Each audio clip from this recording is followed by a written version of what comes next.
Welcome to Game Devs Play Games, where we play games about game design, and today we're not really talking game design, but we're going to continue playing Fall of Magic. Woo! And then talk a little design afterward, I guess. I guess we could interject with design go back chatter, and but... watch the other one, otherwise this will make no sense too. Yeah, it's pretty funny. Yeah, so, continuing on, we left off, we were leaving, I don't remember the name of the town. Barleytown. And Rachel was in charge of the Magus. Magus? Magus magic. Thank you. You would think that, but everybody pronounces it Magus. Except for me. I've said it magus this entire time. And you keep saying Magus. Doesn't matter. And I think I said Magus. Now I'm doubting everything. Both of them. It really doesn't matter, ultimately. Magus. It's up to your own interpretation. So, where are we going to? Magus. Dun dun. We have a path. We're at the crossroads. So we could go to Mistwood, which slows you down, or Stormguard Mountains in the coming storm. Set us off. Up until this point, the Magus has been quite content just letting her followers lead. But now is the time. Now we actually are on the true path. Yes, the storm is coming through the Stormguard Mountains. The winds howl, the snows blow. An avalanche is ready to sweep us aside at any given moment. But this is the only path that we are able to take. The woods? Nah, man. Mountains. Nah, man.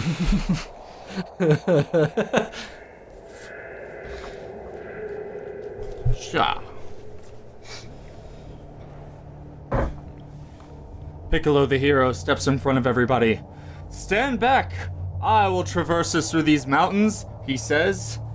Piccolo does not know a damn thing about the mountains, or what's going on, or even what a storm is. He's never seen one in his life. Barleytown is a very comfortable location. You know, I'm almost positive that the storm golem knows how to go through a mountain. I will protect the storm golem. No, I'm saying he can protect us. Don't worry, friend. I know your ankle still hurts you. No, I'm very worried. Kabu perks up and goes, "Oh!" and storms off very quick ahead of the path. A storm's. And to himself, wow. To himself, Kabu says, "I think I saw a little animal." But behind, the Magus says, "Oh, what a smart golem. He must be scouting ahead." So now we're into what's called a peril. Peril. Anyway, let's find out what happens. 1. It's an ambush. Ambush! Oh, hello. Off into the distance, the party hears, "Oh!" This slowly fades away.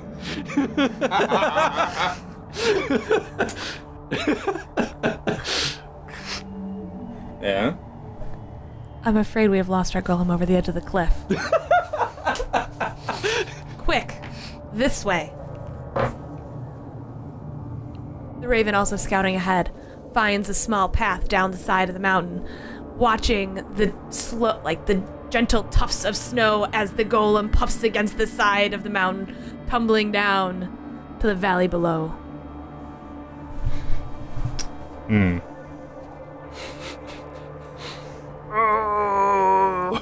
Quick, after him, the hero says, taking a couple steps forward, and as everybody rushes past him, he backs up slowly, taking shelter in a nearby crook. This is no job for an ordinary human. He recants the tale from his homeland. God, Swine Hill is just terrifyingly ugly. Just like the swine's carcasses are still there. Like, they just won't deteriorate. Magic has left this land, but not every location. Why would it do that? Why is that even necessary? God.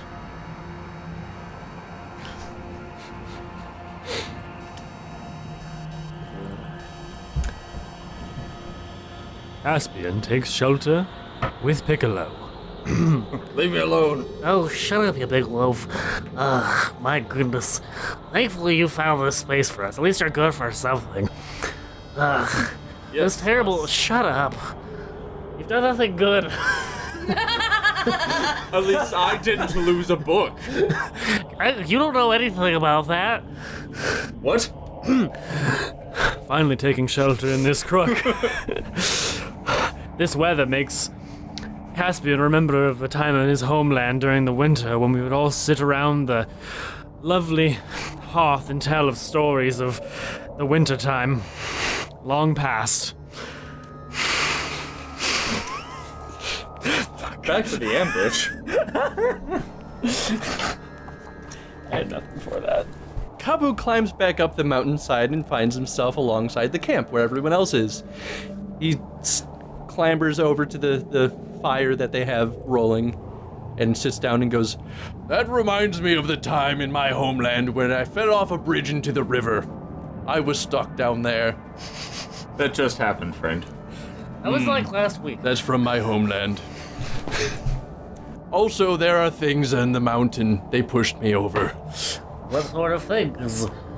Snow ghouls." You know, that sounded like Snuggles for a second. Snuggles, the worst of all enemies. I did not like them, so I ran off the mountain. I have found myself now in the Storm Queen's Pass, surrounded by the snow ghouls, lost, trying to find Kabu, but unable to. I fear the worst. I can't see any longer. Claws are gripping at me, tugging at my arms and my legs, trying to pull me further down the mountain into the caves where they dwell. Where have they all gone? Is this where I die? Didn't we have a raven with us, guys? Suddenly, a hand reaches from the storm and grabs onto the raven. The Magus grabs hold, says, "Quick, they're this way. We must get past these mountains. They are enchanted by snuggles." It's a very Gandalf moment, just like swooping and being like, "Don't worry, you're not gonna die today." Yeah, because all the fucking hobbits dicked off and left the real people to do shit. I'm calling you a hobbit. Yeah. Trying to think of a snooty remark. Got nothing. You're pretty much just right. I don't think you've ever said that to me before. Right there. It's because we're on camera. Alana Storm Queen, huh? Ooh. Traversing further up and past the mountain, eventually, the group comes upon Castle Stormguard, a place known for its great hospitality. Alana Storm Queen, an ironic name perhaps because she has never left the place, and she's actually very, very nice, or so they claim. Anyway, the Magus contemplates these thoughts. She doesn't really get along with Alana. She looks behind her and sees the group of worn travelers behind her and says, "Perhaps we should stay here for the day. You seem a bit wet." My joints are creaky. "I know, buddy."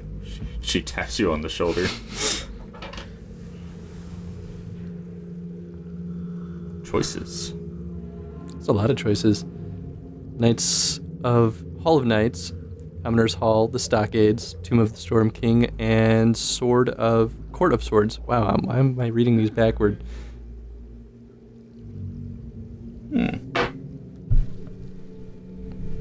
It is in the Court of Swords that we must stake our claim for aid to continue our journey, where we must convince Alana Storm Queen that the magic is dying. That just because she hasn't seen it with her own eyes and she has yet been affected by it in Castle Stormguard herself doesn't mean that the rest of the world isn't failing because of it. Ooh. Yeah. Not on the screen. Whatever. Still rolled it. It's true. Justice of the Storm Queen. After an hour of deliberations, of me pounding my chest and screaming and hoping that she'll understand, finally, she has agreed. She has acquiesced, if you will. She will grant us the Sword of Stormguard to be carried by the legendary Piccolo, the hero of Barleytown. He will be the one who will aid us on our giant quest. That is why He needed to be here. Oh god.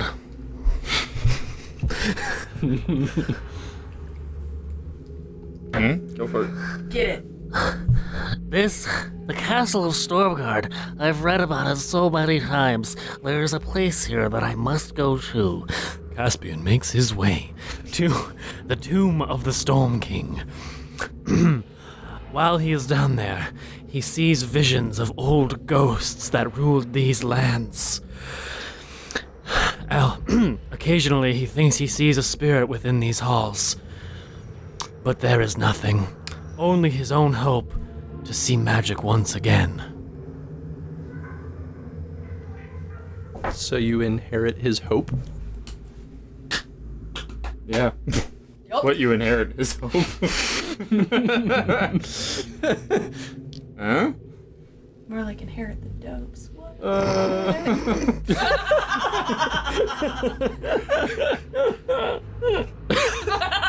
That's good. That's good. I'm going to interject here. He travels to the tomb of the Storm King, hopeful, and the Magus looks after him and goes, "That fool. Anybody who enters the tomb of the Storm King inherits the curse." Ooh! Of the dope. Curse the dope. Oh shit. Kabu makes his way to the Commoner's Hall because simply he just does not know where else to go, and that's where everyone seems to think is best suited for him. It's big, there's a lot of people to watch him to make sure he doesn't break things, and, you know, maybe he could do some labor while he's there. The evening is late, and the Commoner's Hall is full of hustle and bustle, people drinking and celebrating and having a grand old time. And in the Commoner's Hall is a beautiful dancer who is performing in front of a large crowd of people. Kabu quickly finds himself entranced and is drawn to her audience and shuffles his way through, easily just knocking people left and right so that he gets a front row seat. Kabu falls in love with her, so much so, and not understanding why, but just watches until the very end when he finally gets a chance to speak to her, and she's packs up her things and is about to leave. And Kabu gets down on his knees and begs her, "Please, let me stay with you." She laughs and pats him on the shoulder and goes, "Oh, sweet golem, I have much better things to do, but here, I give you this so that you can remember me," and gives him takes off one of the earrings on her ear and hands it to Kabu. Kabu leaps with glee and then trots off happily. I have much better things to do. As he lands on the ground, the entire castle shakes. I'm so happy I have a thing. Caspian fears for the foundation of this castle. I want to follow you. I'm waiting for you. Why'd you take the mic? I don't know, because I thought I wanted to do a thing, and then I thought I figured it out. Food for thought. Is a castle made out of stone like a castle made out of flesh for a golem? I am walking through my people. Are we really going to get into the semantics about golem rights here? This castle came from the area of the mountain. This castle came from the area of the mountain where there are no living golems ever to be seen. I could be the last golem. The castle is not a living golem. He's the last of his kind. I'm the last of my kind. Oh, that totally sucks, and now you're a chair. I'm not a good representation of my people. Golems are actually smart and talk normal. Alright. Piccolo walks through the Hall of Knights, completely unaware of what's going on. The knights all surround him and start chanting his name. Truly, he is legendary. They line up in a hallway and he just kind of walks straight through it, not aware of what's going on. The horns are blasting and the people are cheering and happy. And there stands the Raven next to the Queen, Alana Storm Queen, and she holds out the sword in front of him, and he confusedly picks up the sword in the middle of the ceremony, unaware to anyone, cutting his hand on the blade because he is a complete fool and has no idea how to wield it. Little did he know that that was just one of the signs of the prophecy, just to further cement that he is the one. Although later on, if anybody asked him, he totally knew that.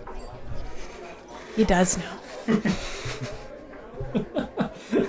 We're all He knew that.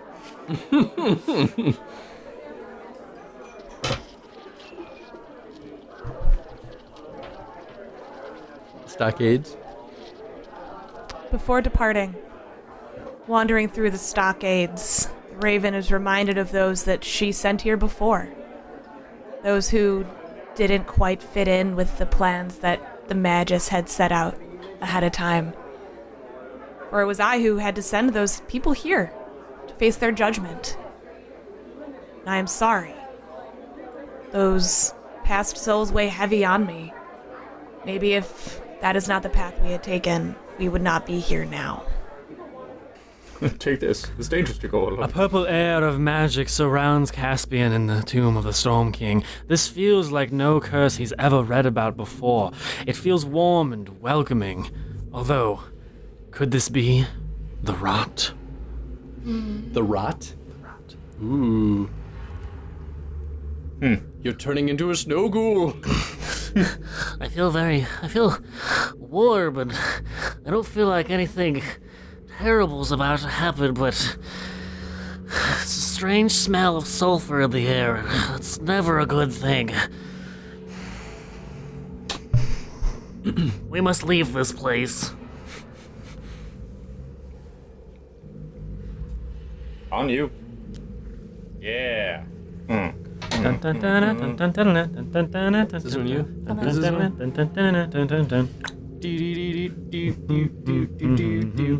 Okay, so I have a choice. Yep. Oh, I see. wait. Mouth of the Deep or the ice rail. I think we. Yeah, it can go in either direction. I see. Okay, so where is the mages?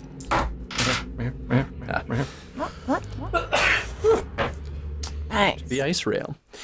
So, the night passes, and in the morning, after everyone's well rested and restocked, the magus collects the party, and we carry off.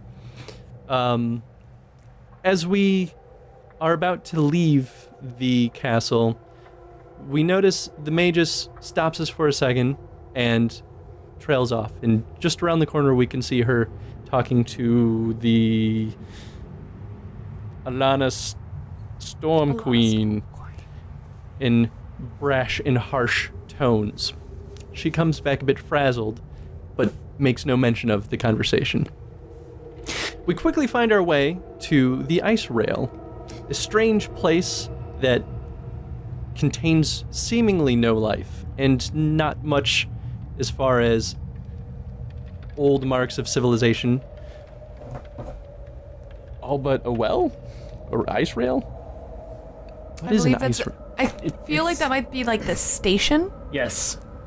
It's the station for what seems to be, what would I imagine would be a steam freight train, because it says freight car, dining car, passenger car.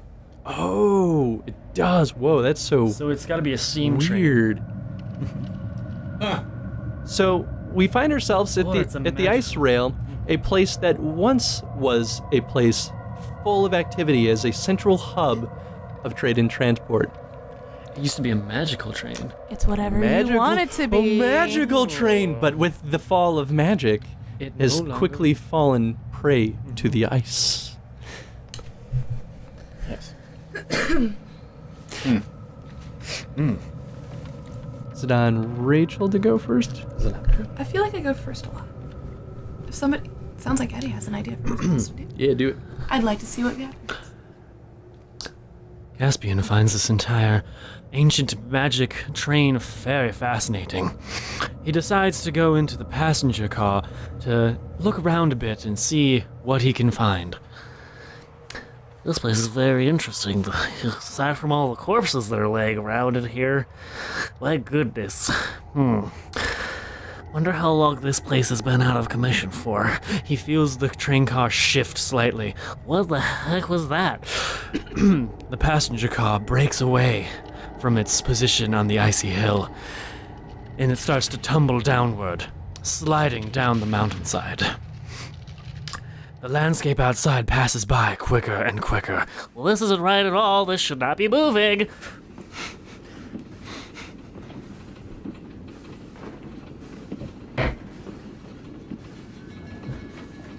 Peering from the dining car into the passenger car. You're right. This shouldn't be happening. I wonder why. What did you encounter? Did anybody encounter anything strange while we were at Stormguard? I've got a sword.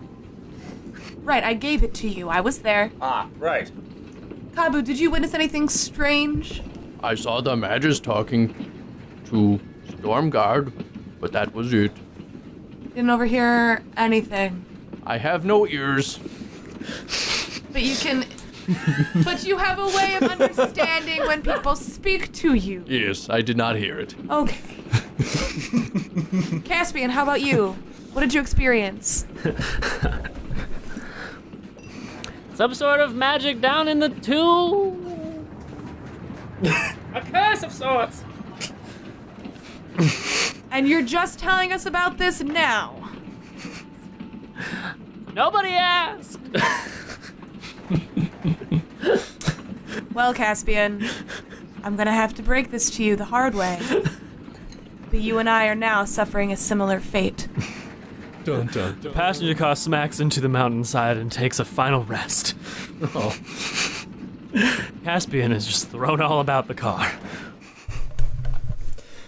Piccolo, wielding his legendary sword, charges down the hill after them. Don't worry, I will save you, he says, swinging his sword wildly for utterly no reason at all. And as he chases after them, he eventually smacks into the back of the train as the train cars is suddenly stopped unexpectedly. Yes, I truly am a hero. Don't worry. Caspian rises from the passenger car. You didn't do anything. Again. Caspian says, as his mind goes a little bit astray, his eyes begin to glow a little bit less white and start to turn a shade of purple. Yes, but you're safe, and I'm here. I don't think that's a coincidence. Yes, being a hero, it is what keeps him going.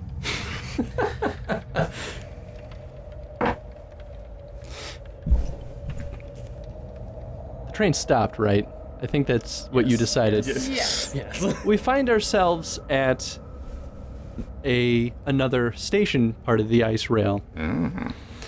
And Kabu, while just wandering aimlessly, because that's what he does sometimes, sees the mages stepping outside of the train and into the station and notices a shadowy figure swiftly entering the empty station as well. Within moments, the magus leaves the station and returns to the train. And also makes mention that it was her that made the train move. So it was to help us travel, and regrets not mentioning it sooner, but she wasn't sure if it would work. Sorry, she says, clapping her hands. Oh, but that did drain me a little bit. We should get to Astalia as fast as possible. Oh, goodness. Astalia! Finally, we go to my hometown. Yes, do explain your hometown. My hometown is a lovely area at the base of the mountain, full of greenery and lovely flowers that smell of summertime all year round. You can smell the meat market all around town, even though it rests off in a very far area away. I smell meat. Yes, that's what I said. I mean,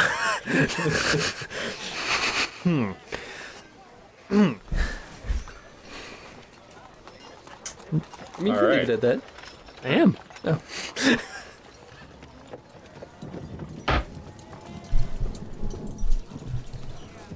I take the magical tome to the Starfall Academy. Waterlogged as it is, there's a lot to be learned from it. I'm hoping that they'll be able to help us restore at least some of it to maybe undo the damage that we have done with the tome.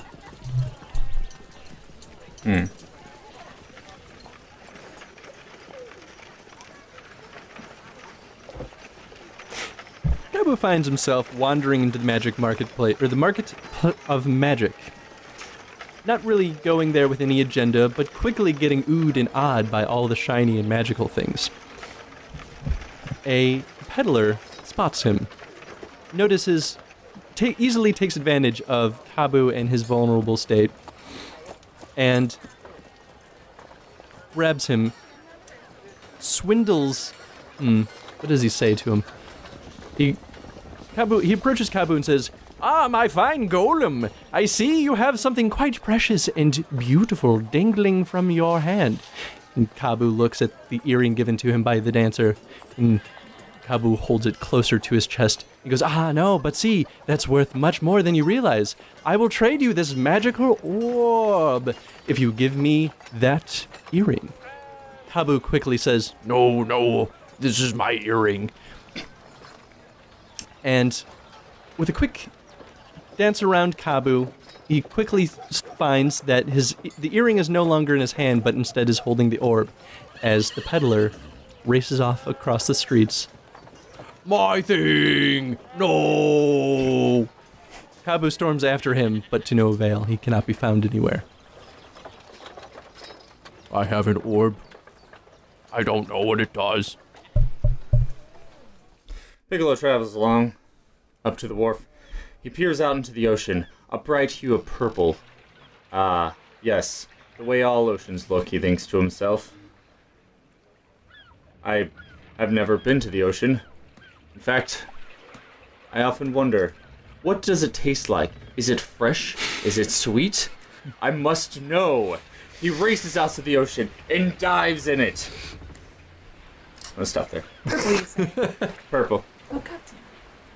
Caspian travels to the Market of Magic, joining up with Kabu.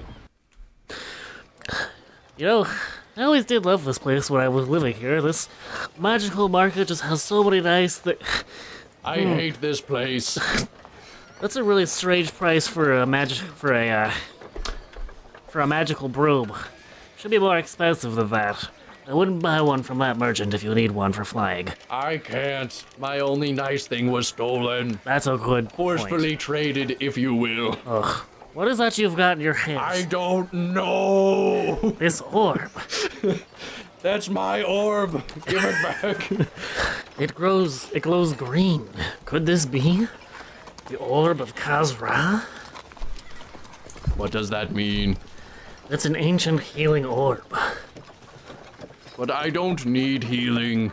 Well, I certainly do. No. I take it back. But Caspian chases Kabu down the marketplace. give it back, I'm cursed. Enjoy your curse. This is my healing stone. Curses aren't to be enjoyed.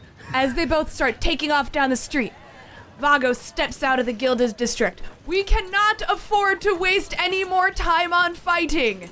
We have to remember what we're here for." Is that the Orb of Khazra? No. Yes, it is, and I need it for myself. It is my stone of Khazra. Oh, you just learned of that name. I've read about this for years. Caspian, and if you have read about it for years, then you know that it is more than just something to heal oneself. You use it to heal the nation itself. Yes, but you can use it on individuals one at a time, or you could use it all. It doesn't run out. I don't like this curse. Caspian's eyes grow a little bit more purple, and he almost faints. Let us consult the Magus. It's my stone. You can't have it. Give me the Kabu, stone. be generous. I am not generous. I am kind. You are a kind The Magus man. said so.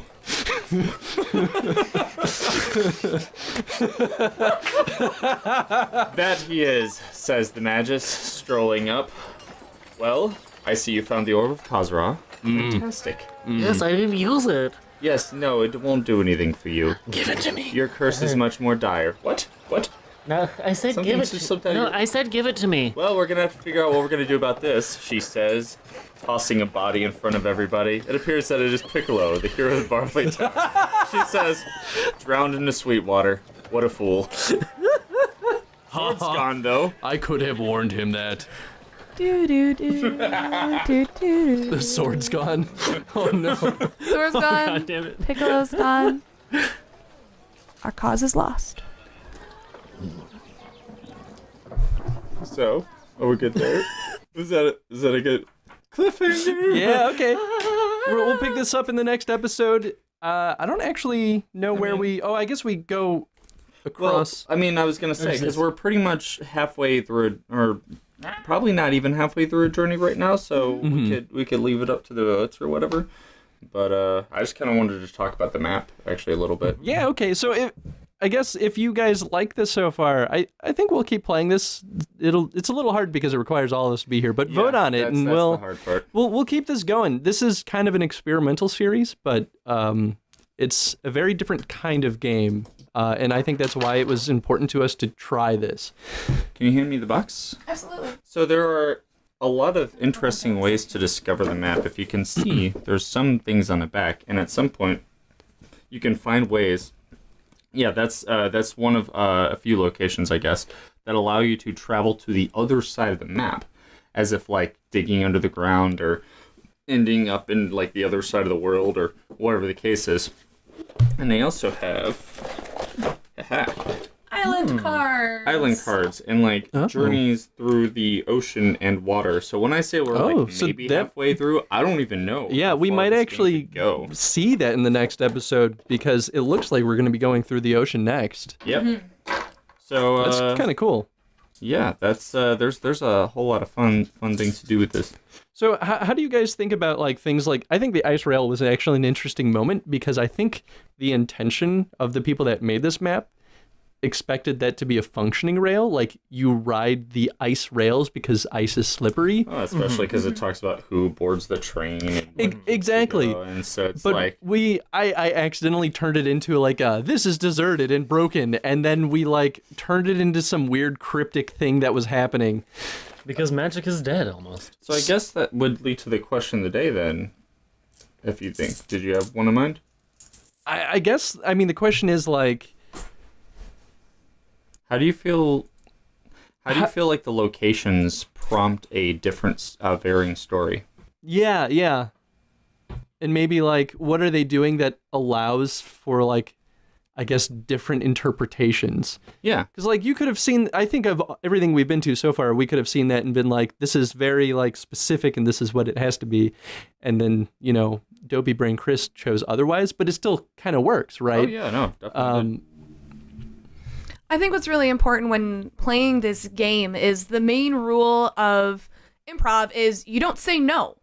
You just go with it. And I think that was something that we utilized to our benefit, knowing, like, having a basic theater background like we all do for the most part. Mm-hmm. Going forward, it was very easy for us to say, oh, okay, this is what you've established, and now we're going to move forward. I think that's one of the keys to keeping the story going. If somebody says something that you might not agree with, or just go with it and make it something fun. Or if you really don't like it, then make it a bad thing instead. I think the interesting thing too is that because of the improvisational nature of the game, it's very hard to keep an overarching story going. So like a lot of the times we'll hit these locations and we don't necessarily connect them very strongly. But I feel like a lot of this is also a journey building up our characters for the ultimate conclusion. So like, even Kabu is kind of an interesting example, right? He's dumb. He doesn't do much, but he's kind of acquiring this like string of items, and it's like, what will it lead to next? Mm-hmm. Like my hope, right, is that through the improv, whatever that item is or whatever this stone is could lead to some conclusion of some big conflict. Exactly. And so I think it's interesting because that is so dependent on the players to keep the overarching story going, and make the players tie these ends together, which normally you'd have a GM for that, and we don't. Yeah, it literally uses locations and travel to allow you to establish the story along with the characters. Mm-hmm. So, yeah, we're going to close this for now. Mm-hmm. Until next time. Thank you for watching. Follow me. What's happening with Caspian? No one knows. Make sure to vote so we can keep this going. And if you're not subscribed, do that thing because it helps us out. Please. Bye, everyone. Awesome. Do it.